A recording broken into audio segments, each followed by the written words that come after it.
आदरणीय पुंजा भील साहब और हमारे जननायक बिरसा मुंडा साहब और हमारे जननायक टमटा मामा भील साहब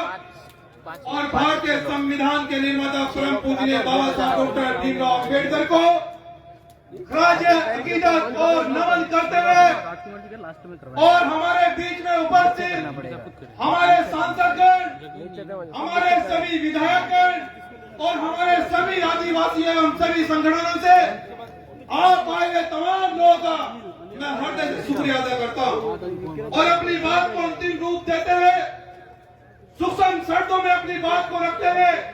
मैं आदिवासी समाज के लोगों बस आपसे ये कहना चाहता हूं और दिल्ली से चलकर आप लोगों के बीच में ये कहने के लिए आया हूं कि शायद जब हमारे पुरखों ने राज किया, हमारे पुरखों ने इस देश को संविधान दिया, तो फिर आज भी हम आर्थिक और सामाजिक और राजनीतिक स्थिति क्यों पिछड़े हैं? उसका सबसे बड़ा कारण कि हम लोगों ने इन संतों महापुरुषों का इतिहास पढ़ना वो बंद कर दिया है। इसलिए मुट्ठी भर लोग हावी होने का काम कर रहे हैं। मैं आदिवासी समाज के लोगों आपसे ये कहना चाहता हूँ,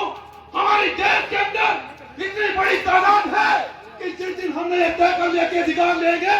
इस देश की सरकार की तो कोई औकात नहीं कि हमें अधिकार न मिले। इसलिए मैं कोई राजनीतिक व्यक्ति नहीं हूँ। जब जब इस देश के अंदर SC, OBC माइनॉरिटी हमारे आदिवासी समाज पर जब बहनों बेटियों पर हमला हुआ है, आपके बीच में कार्यकर्ता बन के पहुंचा हूं और आज से फिर से आप एक कार्यकर्ता रूप में आपसे वादा कर रहा हूं कि जब तक भील प्रदेश नहीं बनेगा, अपनी सांस का एक एक लहू का कतरा आपके काम आएगा, लड़ेंगे। इसलिए मैं आपसे अंतिम में यह कहना चाहता हूं कि हमें, मेरी खासकर माता बहनों, नौजवान साथियों, कि हमें अपने संतों महापुरुषों का इतिहास पढ़ना होगा। वो लोग राजा थे जो जिन लोगों ने गुलाम बनाया, उनकी औकात बतानी होगी और हमें अपने संतों महापुरुषों के इतिहास को सर पर लेकर आगे बढ़ना होगा। बहुत बहुत धन्यवाद। जय भीम, जय भारत, जय आदिवासी।